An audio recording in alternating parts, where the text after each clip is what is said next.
O parón da frota suporá un gran impacto económico adverso para as praceiras. De momento, nas prazas de abastos están mantendo os prezos dos diferentes produtos. O parón da frota pola suba dos prezos dos carburantes e a folga dos transportistas repercutirá de forma moi negativa nos negocios das praceiras.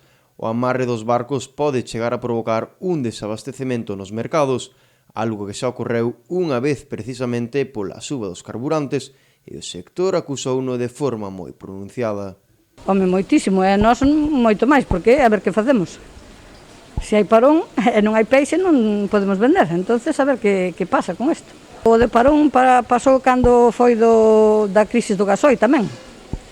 Pois afectou que, bueno, a xente pois acolleuse ao que daban, daquela non me acordo, pagaban, e os que quedamos traballando, pois tivemos que ir a Finisterre, a Vigo e por aí as lonjas que quedaban abertas. Ao preguntar como afectaría isto á economía do negocio, as praceiras son moi contundentes. Moitísimo, isto sería terrorífico, terrorífico.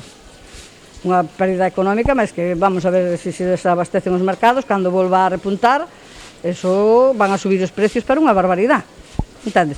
Hasta que o mercado volva outra vez a volver ao mismo que estaba antes.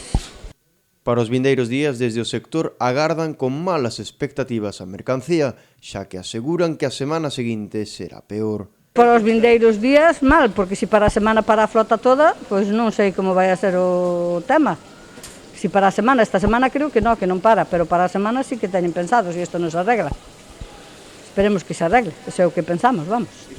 Hoxe a praza de abastos si dispoñía de variedade de produtos, aínda que as condicións meteorolóxicas non están acompañando. Hoxe ainda temos un poquinho de temporal, Bueno, hoxe ainda temos bastante peixe, temos lenguado, temos curuxo, temos chopo, calamar, merluza, abadeixo, rapante. Ayer ainda hubo un poquinho peixe, posiblemente hoxe haba menos, porque o temporal vai a máis, entendes? Deste xeito, os prezos mantéñense, e agora a merluza está sobre os 10 euros, o calamar a 20 e o rapante a 16, son algúns dos produtos máis destacados. Precios, mira, a merluza está a 10, o curuxo está a 27, e o calamar está a 29, e o chopo a 12, e o rapante a 16, ou máis barato, dependendo do tamaño que sea. Eu como teño do grande, pois os vendo dese precio. De momento estamos mantendo, ganando menos, pero mantendos porque sabes que a guerra afecta moito para non haber clientela, entonces hai que mantelos. De momento estamos mantendo, pero que seamos capaces de mantelos un pouquinho de tempo, a ver. A este parón da frota súmase a folga indefinida iniciada onte polos transportistas, o que dificulta máis